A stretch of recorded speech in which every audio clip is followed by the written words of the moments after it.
अस्सलाम वालेकुम and good evening. मैं हूं मेहर बुखारी। बैलेट की जगह बुलेट, पुरतशद्दुद मज़ामत, पेट्रोल बम बनाने की तरगीब, इदारों के खिलाफ जहन साजी और साइफर पर सियासत। तहरीक इंसाफ के गिरफ्तार रहनुमा फारूक हबीब ने होश शबा इंकशाफात के बाद जमात छोड़ने का ऐलान कर दिया है।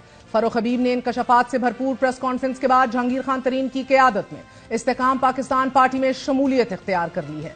साबिक वजीर मुमलिकत फारूक हबीब का कहना था कि गुज़िश्ता 3 हफ्तों से मैंने अपने अहले खाना से राब्ता मुनक़ता किया हुआ था, जिसकी कुछ वजूहात थी। हैरान कुन बात यह है कि तहरीक इंसाफ के मरकजी रहनुमा फारूक हबीब को 8 अफराद के साथ 29 सितंबर को गवादर से गिरफ्तार किया गया।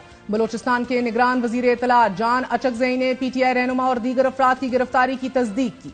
जान अचकज़ई ने मीडिया को बताया कि फारूक हबीब उनके भाई और ससुर को नामालूम मकाम पर मुंतकिल करने के बाद गवादर पुलिस के हवाले कर दिया गया है। जान अचकज़ई का कहना था कि 8 में से 6 अफराद को इब्तदाई तफ्तीश के बाद जमानत पर रिहा कर दिया गया है। ये बयान ऑन रिकॉर्ड है। फारूक हबीब की जोजा ने फारूक हबीब की बाजियाबी के लिए 2 खतूत, एक चीफ जस्टिस ऑफ पाकिस्तान और एक एमनेस्टी इंटरनेशनल को लिखे थे।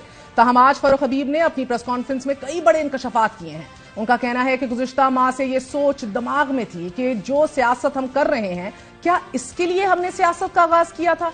उन्होंने ये एतराफ किया कि हम सियासत को जमहूरी जद्दोजहद से हटकर पुरतशद्दुद माहौल में लाए। वोट ऑफ नो कॉन्फिडेंस के बाद ना हमें चैन से बैठने दिया गया जो पार्टी के ओहदेदारान थे, ना पार्टी के वर्करों को, ना ही जो पाकिस्तान की आवाम है। पुरअमन मज़ाहमत की बजाय जो है वो आपने पुरतशद्दुद मज़ाहमत का रास्ता इख्तियार किया। फारूक हबीब की जानिब से पुरतशद्दुद मज़ाहमत का रास्ता इख्तियार करने का एतराफ पहला बड़ा इंकशाफ है। उनका कहना था कि हालात के तसलसल और जज्बात में इंसान इतना आगे चला जाता है कि कुछ पता ही नहीं चलता। मैंने वक्त लिया ताकि अपना कोई फैसला करूं। मेरे दोस्तों ने फैसला करने में मेरी मदद की।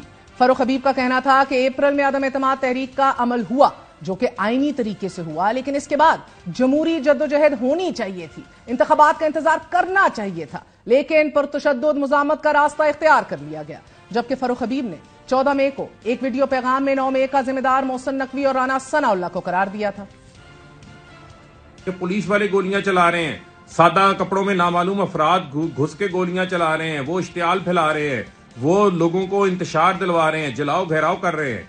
इसकी इंडिपेंडेंट इंक्वायरी होनी चाहिए। जब इंक्वायरी होगी उसमें नजर आएगा इसके पीछे मोहसिन नकवी, इसके पीछे राना सनाउल्लाह और इनके हैंडलर्स इसमें शामिल हैं। ये लग रहा है कि ये एक तयशुदा मंसूबे के तहत ये प्लान किया गया है। दूसरा बड़ा इंकशाफ अदारों के खिलाफ उकसाने से मुतल्लिक था। फारूक हबीब का कहना था कि लोगों के दिमाग में मुसलसल जज्बात भड़काए गए कि पाकिस्तान के इदारे आपके खिलाफ काम कर रहे हैं। बदकिस्मती से खान साहब जो है वो वायलेंस को प्रमोट करते रहे। आप उस नहज के ऊपर ले गए जहां पर आपने लोगों को ये भी बुला दिया कि आप मुल्क की सलामती के इदारों के ऊपर चढ़ दौड़े।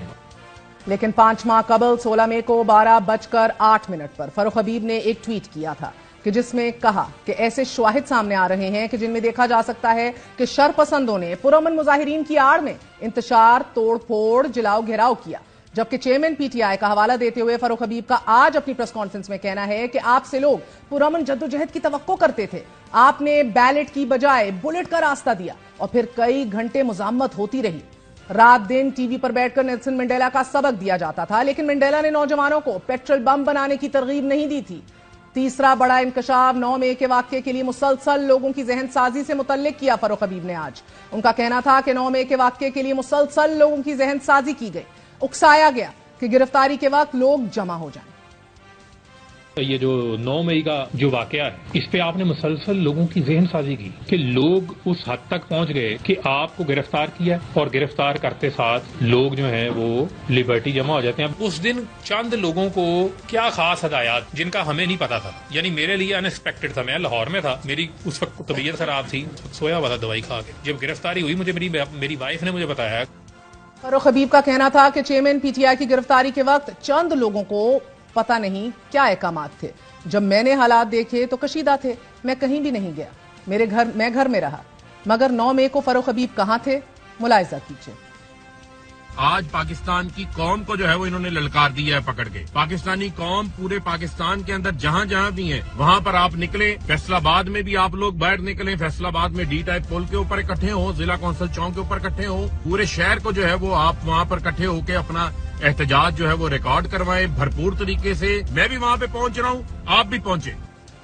فاروق حبیب کا کہنا تھا کہ جو کچھ اس دن ہوا یہ انتہائی افسوسناک اور قابل مذمت تھا۔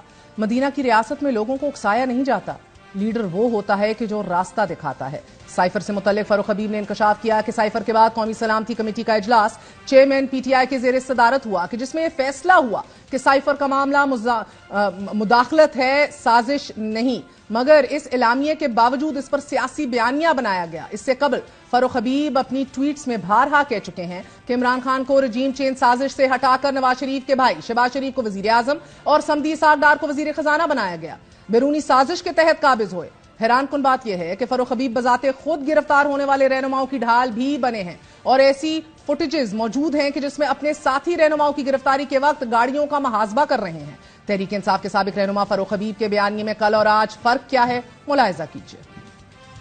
پریس کانفرنس کرتے ہیں، آپ کے مقدمات بھی ختم ہو جاتے ہیں، آپ کو باہر جانے کی اجازت بھی مل جاتی ہے، اس کا مطلب پھر آپ کے اوپر کیسز تو کوئی نہیں، آپ نے جرم تو کوئی نہیں کیا۔ آپ کا جرم یہ ہے کہ آپ عمران خان کے ساتھ ہیں، اور عمران خان کا جرم یہ ہے کہ وہ پاکستان کی بات کرتا ہے، اس کے ساتھ پورے پاکستان کی عوام کھڑی ہے۔ اب جہانگیر شہر کے اندر پروٹیسٹ ہی کوئی نہیں ہوا، بہت سارے ایسے اضلاع ہیں جہاں پر کوئی پروٹیسٹ ہی نہیں ہوا، لیکن وہ لوگ صرف اس وجہ سے جو ہے وہ روح پوش ہیں کہ ان کو کہا گیا کہ آپ روح پوش رہیں، ان کو پیغام جیل سے بھی دیا جا رہا ہے کہ آپ روح پوش رہیں، آپ انتخابات تک روح پوش آپ رہیں۔ عمران خان کو 9 مئی کو اسلام آباد ہائی کورٹ سے رینجرز نے اغوا کیا، تشدد کیا، گاڑی میں ڈال کے لے گئے۔ جب یہ منظرنامہ لوگوں نے دیکھا تو لوگ احتجاج، پرامن احتجاج کے لیے پورے پاکستان کی سڑکوں میں باہر نکل آئے۔ یہ جو 9 مئی کا جو واقعہ ہے اس پہ آپ نے مسلسل لوگوں کی ذہن سازی کی۔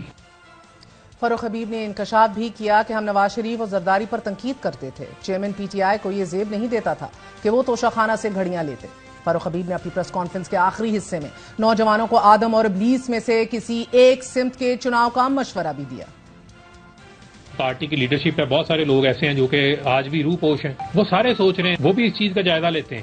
انوسینٹ لوگ جن کا کوئی کرمنل ریکارڈ نہیں ہے، وہ آج جیلوں کے اندر پڑے ہوئے ہیں، وہ اشتہاری ہوئے ہوئے ہیں، گھروں سے بھاگے ہوئے ہیں۔ میں ان لوگوں کو یہ پیغام دے رہا ہوں، مشکل فیصلہ ہے لیکن آپ کو ملک کو سامنے رکھنا ہے، آپ کو اپنی ریاست کو سامنے رکھنا۔ ڈائریکشن اگر آپ کو چینج کرنی پڑتی ہے تو آپ کو یہ سوچنا چاہیے۔ میں نے یہ فیصلہ کیا کہ میں آئی پی پی جوائن کر رہا ہوں۔ آپ کے پاس 2 راستے ہیں کہ آپ جو ہے وہ آدم کے راستے پہ چلیں یا آپ شیطان کے راستے پہ چلیں۔